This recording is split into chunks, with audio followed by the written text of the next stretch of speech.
दोस्तों, आज इंसान इतनी तरक्की कर चुका है कि इंसान को कोई भी चीज़ नामुमकिन नहीं लगती। मगर कई बार कुदरत की ऐसी अनोखी चीज़ें देखने को मिलती हैं कि जो इंसान के ज़हन गुमान में भी नहीं होती, और आज तक इंसान उन्हें समझने से कासिर है। और आज हम आपको कुदरत के कुछ ऐसे अनोखे करिश्मे दिखाएंगे कि जिन्हें देखकर आप भी दंग रह जाएंगे। लेकिन आपसे गुजारिश है कि इस वीडियो को लास्ट तक देखिएगा। दोस्तों, दुनिया के मुख्तलिफ मकामात पर मुख्तलिफ किस्म के बादल देखने को मिलते हैं, कहीं बहुत खूबसूरत तो कहीं बहुत ही डरावने। लेकिन ज़रा दुनिया के इन खूबसूरत और अनोखे बादलों को भी देख लें, जो कि हर रोज़ सुबह के वक्त सिर्फ गल्फ ऑफ ऑस्ट्रेलिया में ही देखने को मिलते हैं, और इसीलिए इन्हें मॉर्निंग लवरी क्लाउड्स कहा जाता है, जो कि ज़मीन से सिर्फ 100 मीटर की बुलंदी पर होते हैं और 10 मीटर पर सेकंड की स्पीड से चलते हैं। ये ज़्यादातर एक ही बादल पर मुश्तमिल होता है, लेकिन बाज़ दफ़ा ये बहुत से राउंड क्लाउड्स पर मुश्तमिल होते हैं, और जैसे जैसे ये बादल आगे की तरफ बढ़ते चले जाते हैं तो पीछे से ये बादल ख़त्म होते जाते हैं, जो कि काफ़ी अमेजिंग है।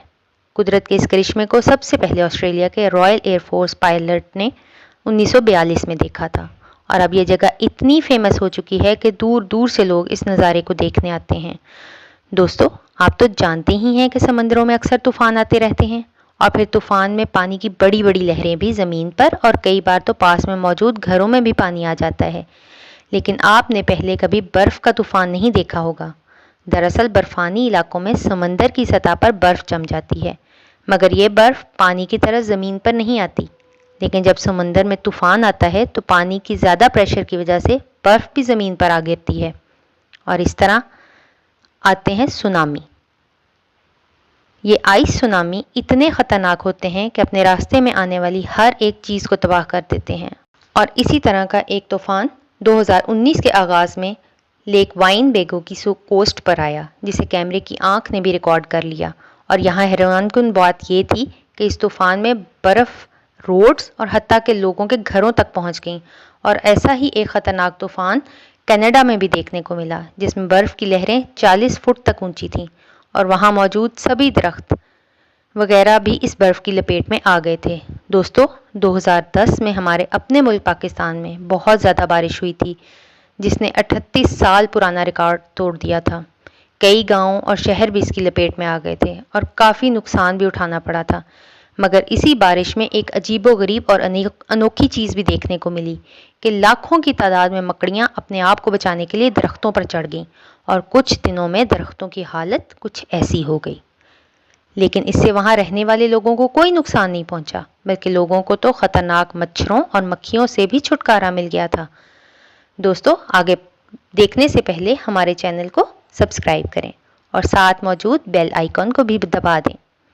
दोस्तों, अब बात करते हैं रूसिया में मौजूद एक अजीबोगरीब जंगल की, जिसमें उगने वाली दरख्तों की शक्लें अजीब हैं।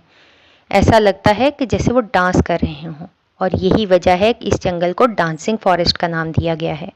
और कोई नहीं जानता कि इन दरख्तों का यह हाल कैसे हुआ। कहा जाता है कि इन दरख्तों को 1960 में लगाया गया था।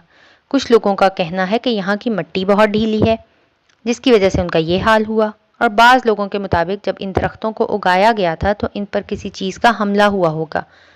आप जितने भी लोगों से पूछेंगे, हर कोई इनके बारे में एक अलग ही बात बताएगा, और मुझे भी आज तक इनकी वजह नहीं मालूम हो सकी। लेकिन अब आप ही मुझे इन दरख्तों की इस हालत की वजह नीचे कमेंट में बताइए। दोस्तों, अमेरिका की रियासत कैलिफोर्निया के डेथ वैली नेशनल पार्क में एक ऐसा वाक़या देखने को मिलता है कि जिसे आज तक नहीं सुलझाया जा सका।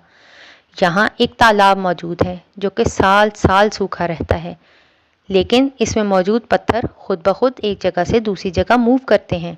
हालांकि इन पत्थरों को चलते हुए किसी ने नहीं देखा, मगर इन पत्थरों के पीछे घसीटने के निशान उनके चलने का सबूत देते हैं।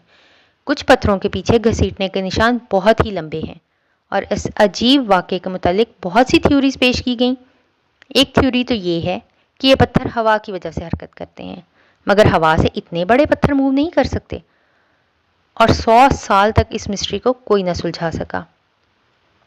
लेकिन 2013 में माहिरीन ने इन पत्थरों पर GPS ट्रैक लगाया और वीडियो की मदद से जानने की कोशिश की, तो बाद में पता चला कि इस इलाके में हल्की बारिश के बाद हवा चलती है, और फिर पत्थर तेज़ हवा और फिसलन की वजह से हरकत करते हैं।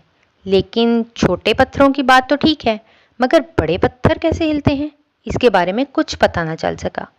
दोस्तों, इंग्लैंड और डेनमार्क के कई इलाकों में सर्दी के मौसम में स्टार लैम्बर्स नामी हजारों चिड़ियाँ इकट्ठी होती हैं और जो नज़ारा आप भी देख सकते हैं, ऐसा नज़ारा सूरज गरूब होते ही देखने को मिलता है। और इन चिड़ियों की ख़ास बात यह है कि ये सब एक साथ उड़ती हैं और अगर इनके आसपास कोई और परिंदा आ जाए तो ये इस पर पीठ कर देती हैं और इसे दूर भगा देती हैं। और जब ये परिंदे उड़ते हैं तो ये नज़ारा वाकई में देखने लायक होता है। ऐसा लगता है कि जैसे ये आसमान में खुशी से झूम रहे हों। तो दोस्तों, रोज़ाना ऐसी इंटरेस्टिंग वीडियोस देखने के लिए हमारे चैनल को सब्सक्राइब करें।